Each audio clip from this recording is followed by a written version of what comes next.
Welcome to Marney Reid Presents Connect to Develop, where we provide insight from healthcare leaders on the hottest topics and trends.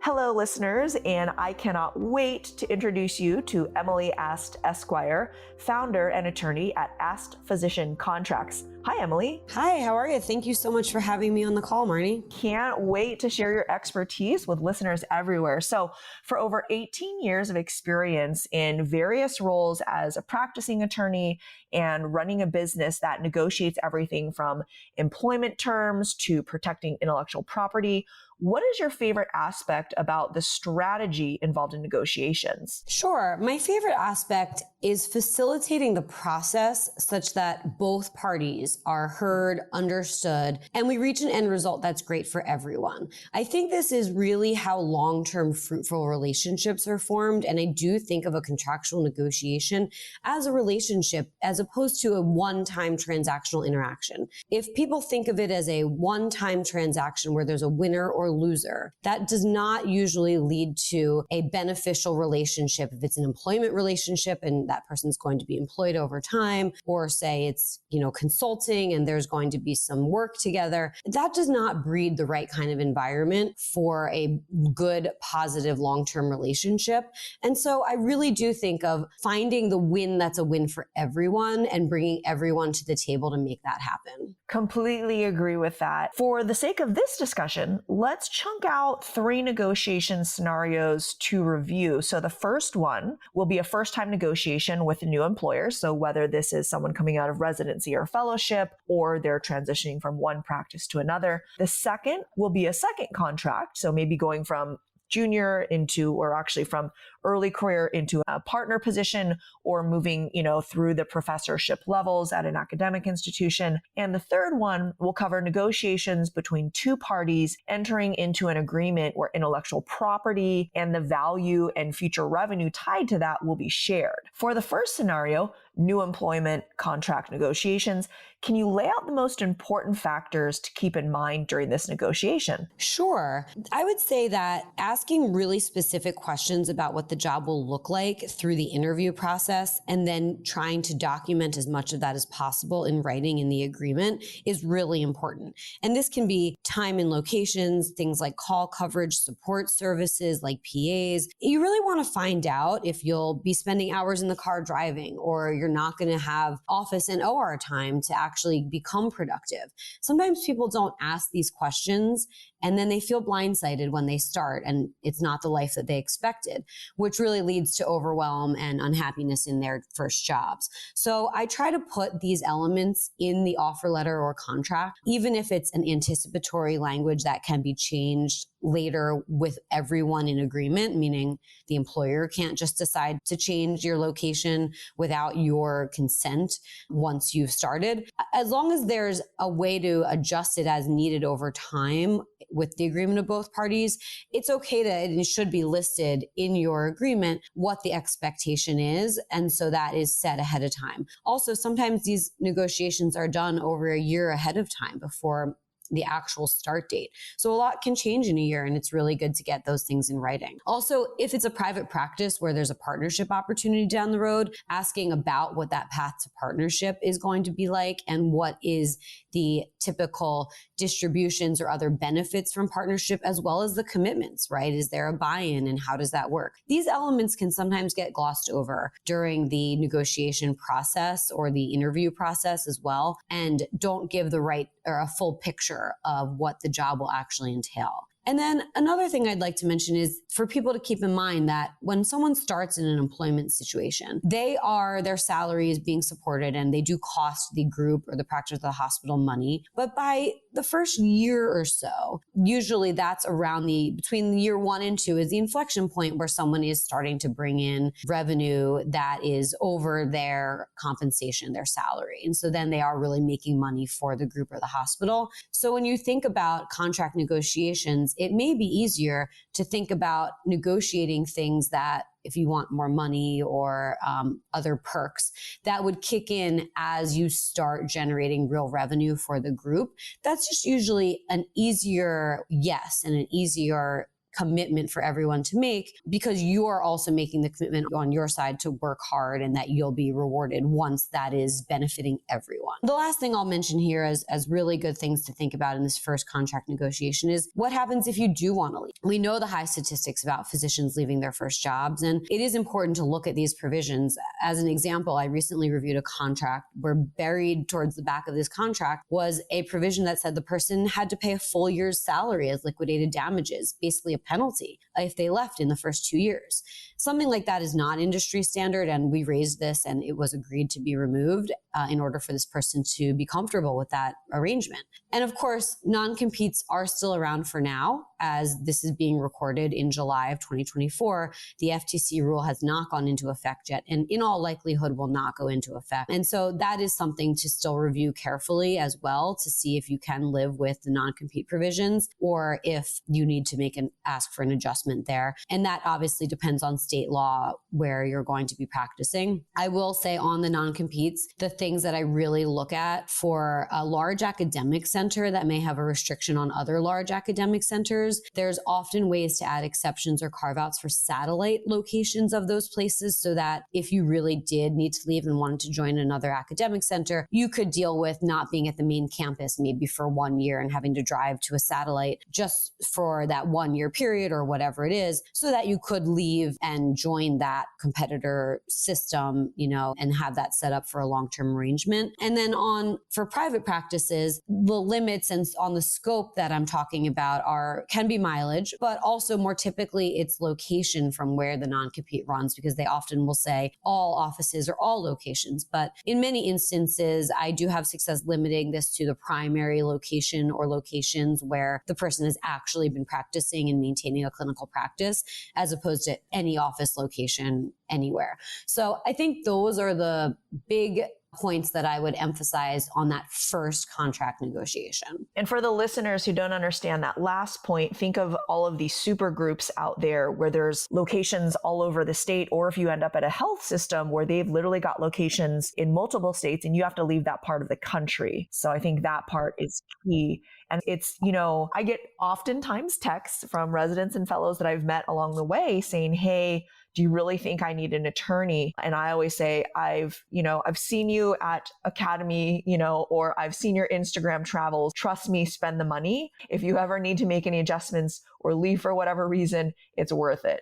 Yeah, well, this is an area where a few words can make a real difference, because if it says office locations or it says primary clinical office location, that's very different. And so just a few words can change that. And to that point, I think it's very important for people, and my disclosure is that Emily is also my attorney, and she's the attorney for most of the physicians that I work closely with, is getting a contract lawyer, irregardless of who it is, who understands orthopedic surgeons. So not even just a physician, but specifically orthopedic or spine physicians. Same thing for, industry people who are looking at, equity and that kind of thing, contracts. That phrasing right there, if you were to go with a friend whose, father-in-law is going to do you a favor and does family law, but they're going to look this over, they're not catching any of those nuances that could make the difference between moving, to a different part of a country or being out hundreds of thousands of dollars. Sure, that makes sense. One thing I wanted to get back to, because a lot of this jargon may be new for people,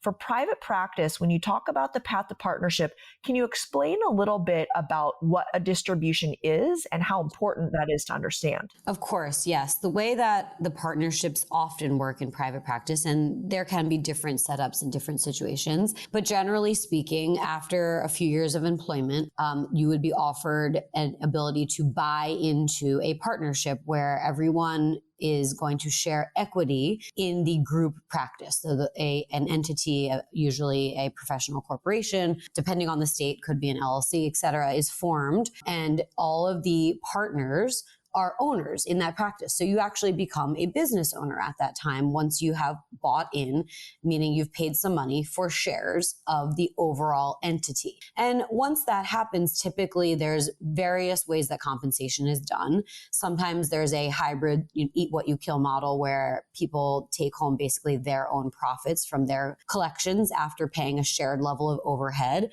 and maybe any individual overhead they have, like they hired their own staff or an extra PA or or something like that, right? So often there'll be the profits the revenue is all pooled. The overhead is shared overhead is kind of taken off the top. And then after that, people take what they actually collected. But usually there's other elements that are pooled and shared to everyone. And those could be things like ancillary revenue streams. If there's imaging, physical therapy that's owned, sometimes places will own real estate entities of their office locations.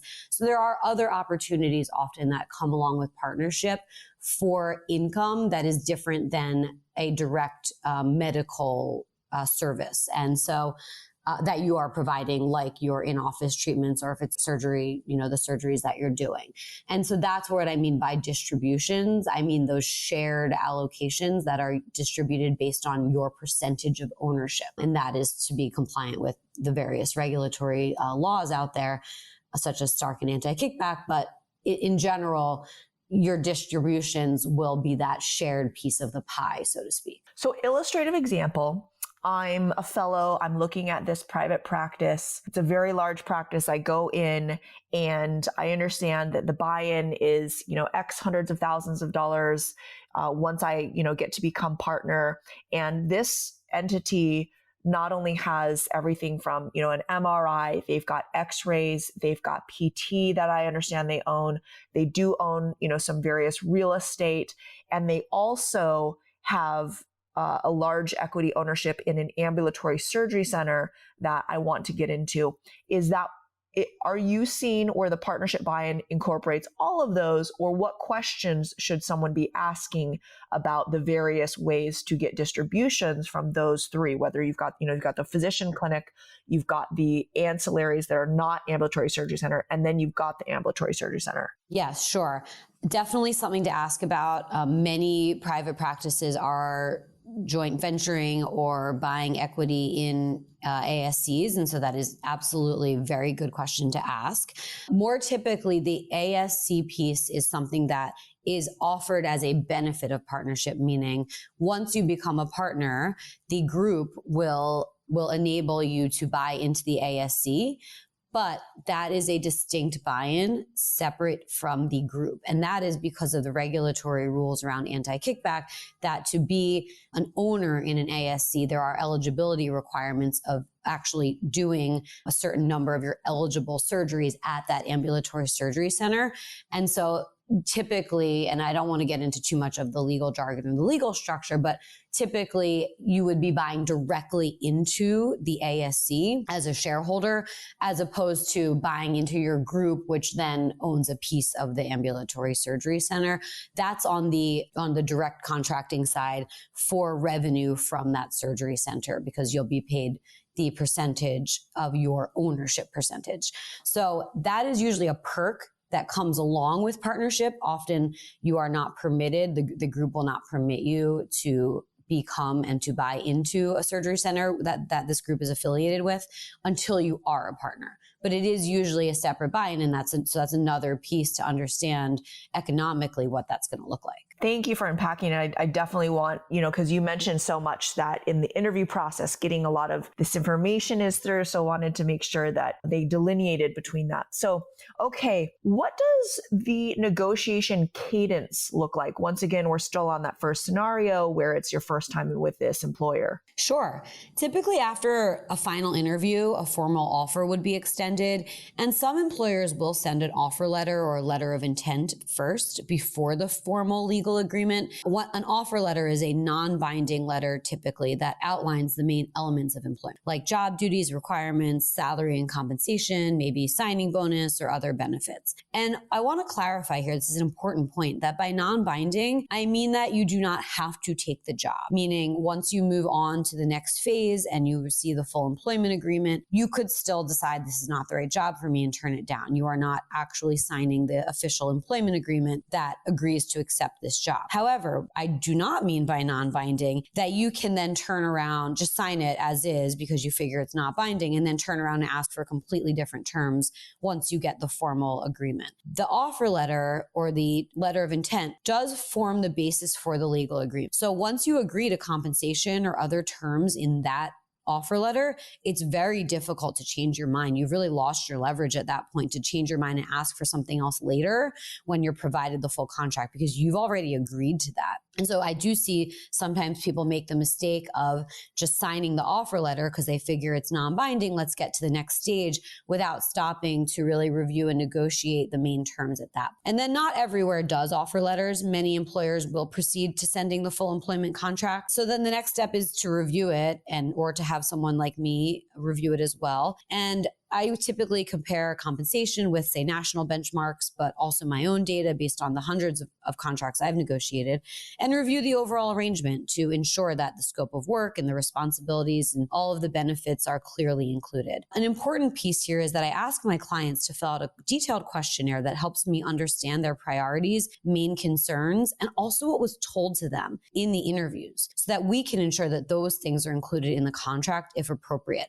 And you could do this on your own, even if you're not hiring someone, to really take your notes from your interview or go back and think about some of the oral agreements or promises that were said during the interview process, because oftentimes there are things that are said during the interview process that we want to memorialize and have in writing in the actual agreement, so that in a year's time from now, maybe the person who told you that is no longer there anymore, or they change their mind and they decide they don't want to do it that way or give you that anymore. So you want to make sure that that can't be changed and the employer won't walk back on that promise once you start the job. So that's a really important piece as well. And then as far as the flow of the negotiations, once you've done that review, and if I do that review, I send written comments with explanations over to the employer, who would then review it and provide responses back either via an email with a new version of the agreement or a discussion.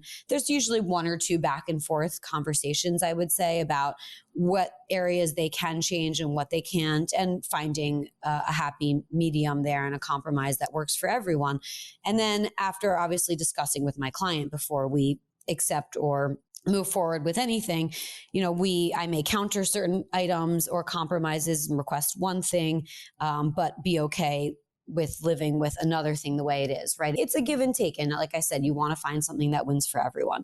So this process, I would say, could take a few weeks. And once everyone agrees that this is an agreement that works for everyone, then we move forward with a final version for signature. So I'd say the process usually takes about a month or so. I've seen it take anywhere from 2 weeks to 6 months, though. So there is a wide variation there. That makes sense, especially if someone is interviewing with a lot of practices. It was funny as you were talking about taking notes about what happened. I was thinking, gosh, if I was a super busy resident or fellow, finishing up my final training years, and I was interviewing with more than 2 to 3 practices, I'd probably, do my normal nerdy thing, get out a spreadsheet, create different tabs, and then put all the priorities that I have as columns, and then do check marks on, which ones have said they meet it. That way you could almost even do a filter and compare and contrast later on, because how can you remember everything that happens at all of these different calls while you're in the midst of patient care as well? Absolutely. And even if people are focused on one part of the country or one particular job, I do recommend doing several interviews, because it helps you come up with and think of maybe questions you didn't think to ask in one and not another, or about one practice. It also can give you some leverage in that first contract negotiation of having a few offers on the table. Even if you don't plan on necessarily being in one part of the country, it's good to see what's out there, right? So you know what is standard or what is competitive in the industry. And someone like me can obviously help with that. But it's also great to have that data in front of you when you are negotiating with one employer to say, hey, I also interviewed and have an offer, and it's this much better in some way. Could you meet that? Or could we find something in the middle? And so that data is very helpful to have that comparative data.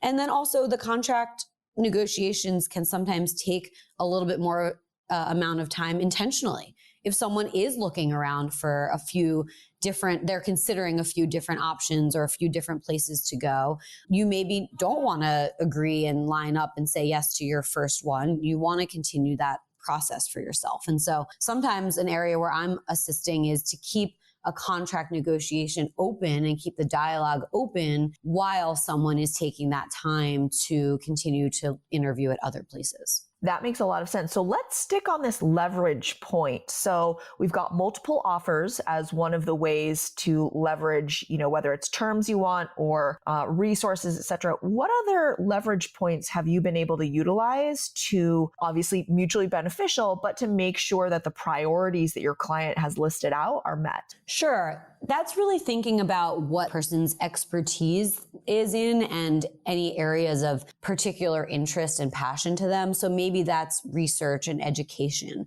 Maybe that's moving into leadership roles and wanting to head committees. There's all sorts of ways that people have a very particular value that they bring to the table, and really drawing that out and emphasizing that you're bringing that to the table can really help, because that may be a very unique quality. And so when you're thinking through, I recommend when people are thinking through the interview process and what they want to discuss in those job interviews, to really think about where are those passions of theirs and areas that they want to grow. And maybe that's technology. That doesn't have to be outside of your clinical practice. That could be a certain element of technology or a certain procedure that you want to become the expert in, or what have you. And to really think about that and be able to articulate that in a way that shows the value you're going to bring to the employer. You always want to be able to show the mutual benefit for everyone and for both parties. And so showing that there's a particular area where you are going to drive revenue, drive growth, and bring great value can go a long way. That makes total sense. And we call that in the corporate world the differentiator, what you bring to the table that could benefit the group that you may not know that they've even been looking for. Absolutely. And being a little bit flexible there can also help as far as leverage, where say you're thinking about compensation. I do like to counsel that compensation can come in many forms, and people sometimes get very straight minded about it's the exact base salary that I see that is the most important number. And that depending on the arrangement, that could be true. But oftentimes, being a little bit more creative with ways to increase that compensation can go a long way, and being a little flexible in that, meaning perhaps it's keeping a lower base salary, but a higher bonus potential once you are really productive and generating a lot of revenue. Or maybe that's having more space or more support services so that you see more patients, especially if you do have a performance-based bonus. And again, that will increase your compensation as well. And so being able to go between different types of compensation and say, yes, I understand you can't give me this. How about that? That flexibility, I think, can go a long way as part of negotiations and can be used as leverage. And I believe I've heard you and other surgeons say that when they hear something like the contract is the contract, that things like that are more the addendum to the contract that can up the compensation past that number that everyone gets based on their subspecialty and the institution itself, but that, can pay off in dividends, later. Absolutely. That's very true. Especially at large academic centers, they will have a standard contract and a standard salary threshold and metrics that are used to determine these things. And sometimes there is a definite no, we cannot change that for just one person. And to your exact point, Marney, that is where sometimes being creative and thinking along the boundaries of that can actually be very beneficial in saying, okay, sure, I understand that. I'm not asking to change that. Let's think about if there's other ways, perhaps we could add some sort of incentive retention bonus, and we can add that as an addendum, or that could be separately pulled out in a separate side letter, or a schedule to the back of that lists all the specifics like your office location and your specific benefits. Perhaps a retention bonus where, after the first year, I receive some sort of a bonus, or like you mentioned, a productivity-based or quality-based metric. Those could all be put into a schedule in the back or an appendix or even a separate letter that can inform and become part of your agreement without changing that set language that they must stick with. And that's why an attorney that knows what they're doing comes in handy. So for the second scenario, you're already employed, you are going for a promotion or for that partnership contract. I have to assume this is a bit more delicate since you're there every day, you've built rapport with your colleagues and senior leaders, you want to stay. So what does one do to employ any kind of strategy during this negotiation? Is there any specific leverage that you can utilize? Sure. Here you really want to know your data and to be able to articulate your specific productivity, whether that's collections or RVUs, depending on if you're in a private practice, and collections meaning how much money you are bringing in from your direct services, or RVUs, meaning your relative value units of work that you've done for the past year. But also you want to see if there's metrics on patient satisfaction, quality metrics, and employee interactions, and all of those elements as well. And so if there are reports on your productivity or other quality metrics, ask for those well ahead of time, because this will really help all the parties, both you, be able to justify an increase or whatever it is that you are asking for as part of a renegotiation for your second contract. It also helps the person who you are negotiating with, who perhaps they would love to give this to you, but they have to get approval.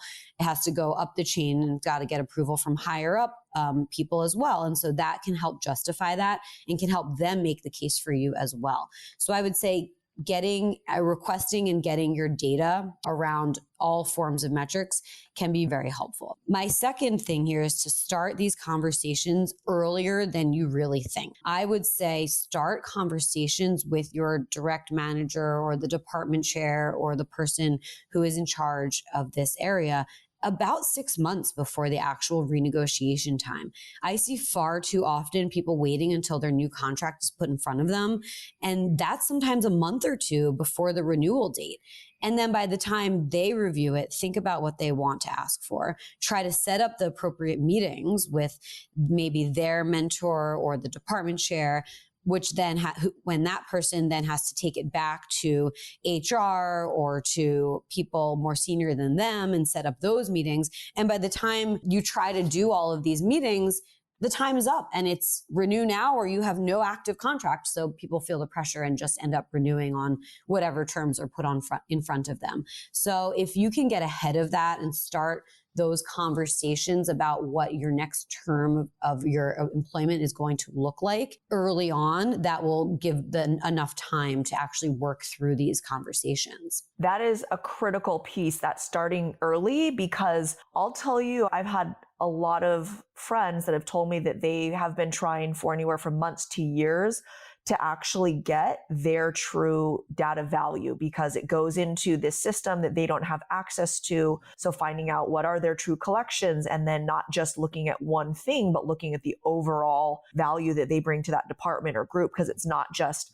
the amount of patients you see or even just the amount of surgery you do, especially on your subspecialty. So I think that's that key of starting 6 months before you actually know you're going to get a renewal is amazing. Absolutely. It could take a month or so just to find who is the right person to give these reports or to get the approvals to receive them and all sorts of, those sorts of ideas. I love that that's actually a teaser for a podcast that I'm going to be doing with some of the peers that you know from the Eastern, because one of our friends and Mike's colleagues out there said, I would really love to learn how to do this or do this faster. So we're actually going to do a podcast about how do you find, understand, and then present your value to be able to get the resources that you need. That's great. And that is a really critical piece to understand and be able to articulate going into this contract negotiation once you've been established. So the third and final, which I think is a little bit more complex, this is more for people who are looking to, because you also specialize in intellectual property contracts when people are starting to do consulting. Can you talk about when you are about to enter into something where you're doing design work, you're getting in on the ground floor of a smaller company, so maybe you haven't designed it, but you're going to help build that company. What does that negotiation look like where you know that even just your thoughts about feedback on something already designed or something you're about to design, what does that look like in a negotiation? Sure. That's definitely a different scenario than people starting out doing higher level general consulting for a company. So we'll start with that. If you are working with a smaller company, startup, or new technology or new products that they're designing, and you are being asked to do particular design work or give specific input into a product where you're going to be transferring your own independent intellectual properties, right? Your ideas, you're going to be giving your ideas from the ground up. That is an example where it is appropriate to ask and to request compensation be in the form of either royalties on the final product once it's commercialized and sold, or equity like stock options, especially for smaller startup companies that maybe don't have the cash on hand at the time. Since your unique ideas and your inventions are going to be given to the company around this particular product, those forms of compensation are really the best ways to both give you the upside value of if that is a successful product and without necessarily requiring a big outlay of capital of the company at the time that maybe is a newer company and doesn't have the cash on hand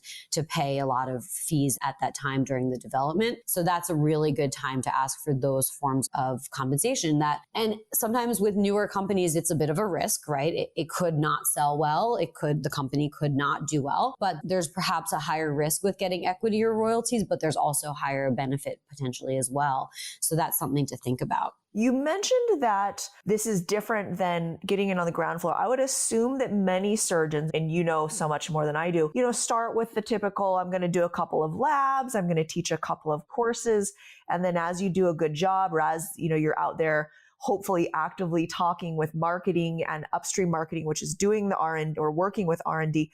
Can you talk about what that transition looks like? Because that's a very different contract than I'm being paid to teach a few things to my peers to now I'm going to be, investing IP. What are the biggest mistakes that you would like surgeons who are either already working with the company and about to step into that IP transfer, or you're working with maybe a startup for the first time that you don't want to see surgeons make? I think the biggest issue I see is not being specific enough in what you're actually doing.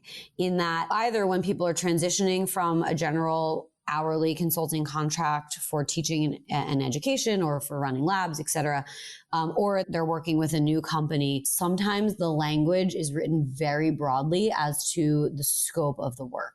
And so by this, I mean the description of the product that's being designed or the description of the services that are being provided. You want that to be as absolutely specific as possible.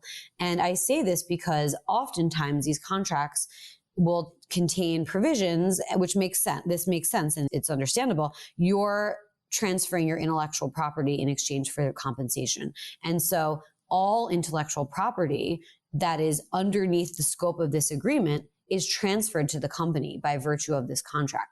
So if your contract is very broad and says that you are going to be designing products in the field of arthroplasty, that is a huge scope, right?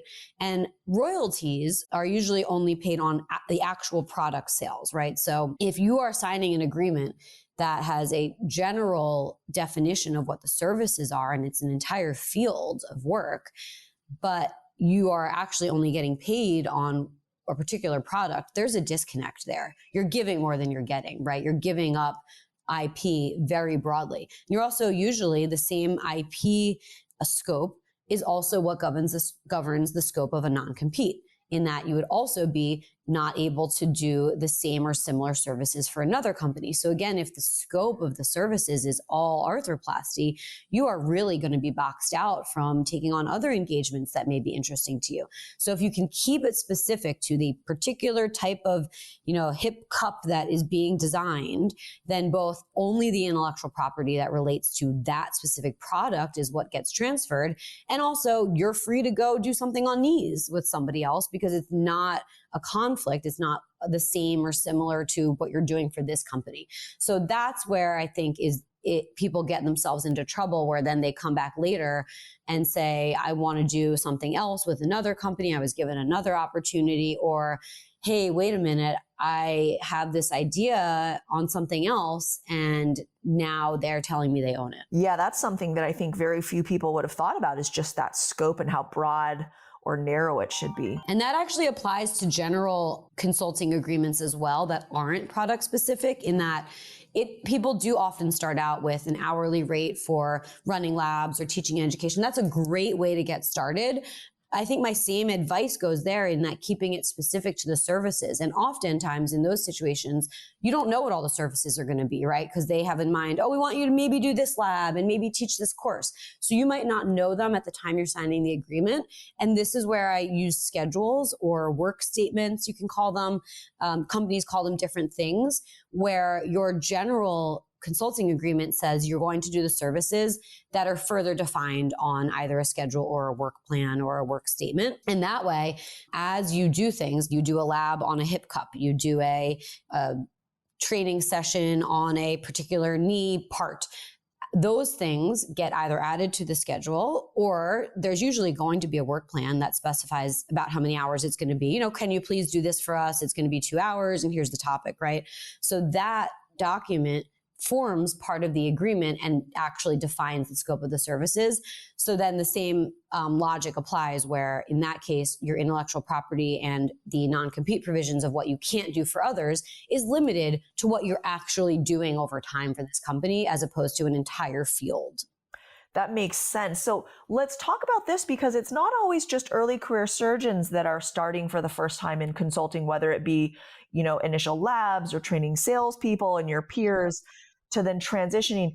Can you talk about, is there any strategy to consider based on what tenure you are and you're going into consulting? I would say it is more typical to start, if you haven't, regardless of where you are in your career, if you haven't done a lot of consulting with industry, it is more typical to start with a general advisory services or general consulting agreement that is not specific to product design, because that's how people really get their foot in the door. And that's also how they are able to then show that they have good ideas. People need to demonstrate, without giving it all away, of course, but you need to demonstrate that you've got your unique ideas, you've got a particular expertise that you bring to the table.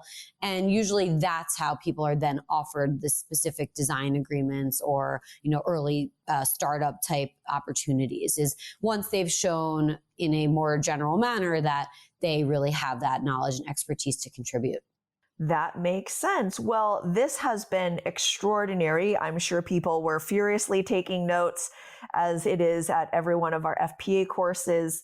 For those of you who want to get to know Emily a little bit more, maybe want to log on to her website or connect with her, please check out her bio in the show notes. And Emily, thank you so much for your time and your brilliance today. Thank you so much for having me. This was a lot of fun. Thanks for listening to Connect to Develop. You can find more interviews and Marney's Minutes on my YouTube channel at Marney Reid Presents.